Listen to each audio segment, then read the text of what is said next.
and welcome to our CNBC TV 18 special Modi Meets America. We're in conversation with noted economist Arvind Panagriya. Appreciate you joining us here on CNBC TV 18 in New York. Prime Minister Modi is going to be meeting with business leaders. He's going to be meeting with President Barack Obama. He's reaching out to the NRI community here. What's your own sense of what this visit is going to establish for both countries? Well, I think, this is a good feel-good visit. Prime Minister's first one, won a thumping victory. And I think, the US-India relations have been a bit on the low side. And I think he wants to lift them back up. So to a large degree, it's on the political front, we know that there's that history in the background of the US having denied Mr. Modi the visa. So clearly a big effort is being made by the US also to placate him. And Mr. Modi certainly wants to get India's relations with the United States back high. And also in terms of the people-to-people, I think this is a good morale booster for the Indian community here as well. So all those factors. So in the light of what we saw happen with Shinzo Abe in Japan, and then what we saw happen when the Chinese president came visiting India, 100 billion finally came down to 20 billion. Japan is 35 billion. Do you anticipate the MOUs to have a significant number at the end of this visit? Well, I suppose, some numbers will come in, but, at the end of the day, remember, these are sort of, quasi-commitments, and what ultimately materializes is in the end going to depend on the kinds of returns that India produces for investors, right? I mean, at the end of the day, the investments respond to the returns. So some you might get because like the Japanese ones, for instance, if the government itself is committed, then those funds will come in. But any funds that ultimately have to come from the private sector will depend on what we do as a country, what reforms we do, what rates of returns they figure they can expect in India.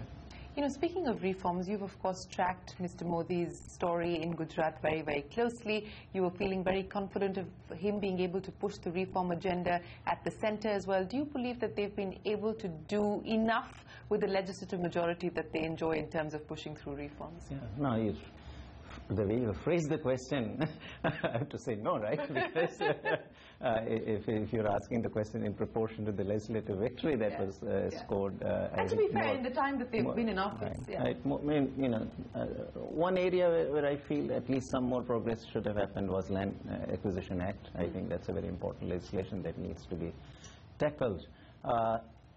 On the other hand, I think lots of things have happened actually. The press and even I think the government has done not quite a good job of articulating what has actually been achieved. A lot of which is what specifically that you're most impressed with? So there are 3 or 4 things.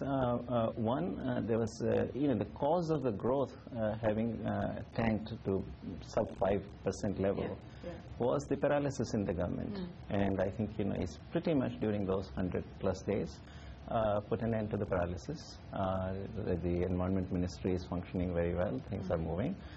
Bureaucracy is delivering, and the Prime Minister's office, the PMO itself, is able to move things forward. So on all those 3 fronts, the UPA government had been faltering. That's one. Then on the matter of clearances, there is a big project that's been launched. That there are about 60 clearances, 25 central, 35 state level clearances. So they're creating a single portal where you would come for a genuine single window facility. That is happening.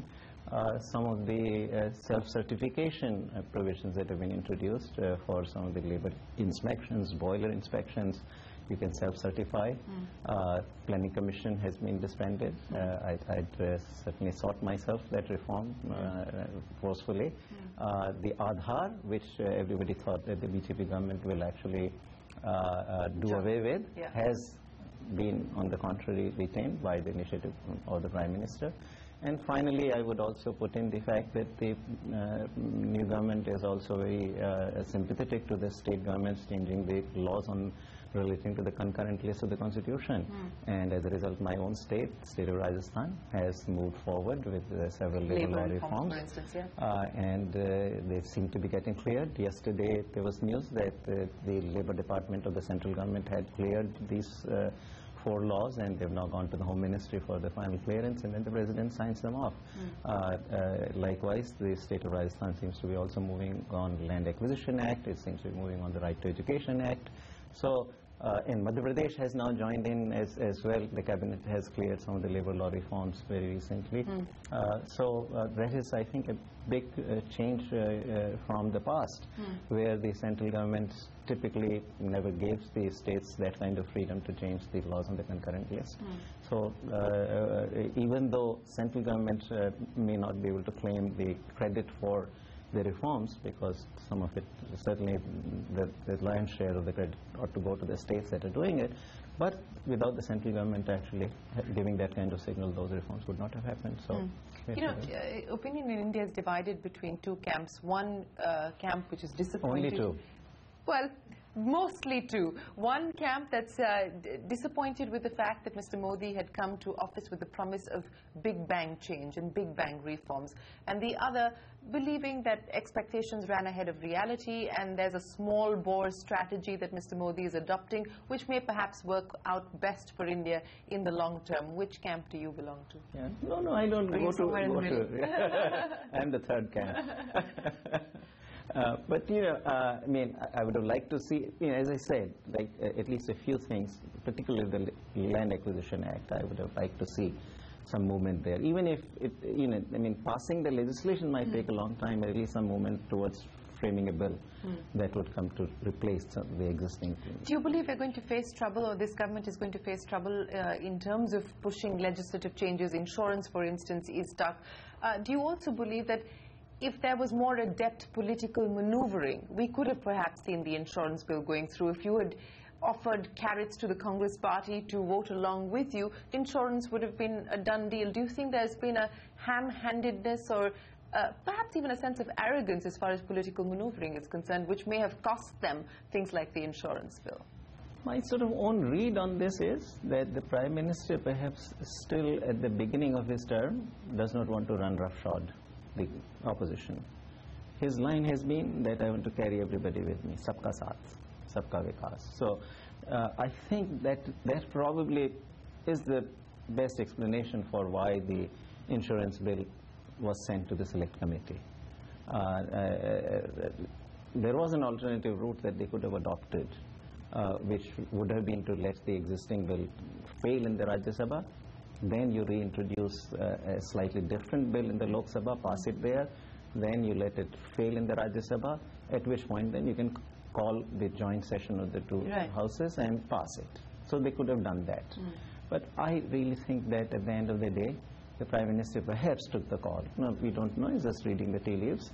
But he perhaps took the call and said that let's not take that route. Because there's a lot of speculation in the press that he wanted to carry this with him to the United States when he comes here, that he has got this. But that's not what he did. Actually, contrary to all the speculation at the time, he actually let the bill go to the Select Committee, which is what the Congress party had been pushing for. But you know, the sectors which we have seen action, FDI in defense being moved up from 26% to 49%, railways, foreign direct investment being opened up. But given the history of the manner in which public-private partnerships have worked out, and railways in that sense really a virgin territory as far as private investment is concerned, do you believe that there will be takers? In insurance? For railways. And defense? For defense and railways. No, but railways also. Remember that we are not talking of foreign investment in laying the track. Yeah. But we are talking of the foreign investment in railway infrastructure. Right, and particularly the rolling stock and all. Right. So I think why do you say railways are a profitable venture? And there would be some, I think, adjustment we will need on the tariffs, etc. But for that, they have appointed a committee to suggest the restructuring, including an important part of the mandate of this committee, which is now going to be headed by Vivek Debrod, an excellent economist.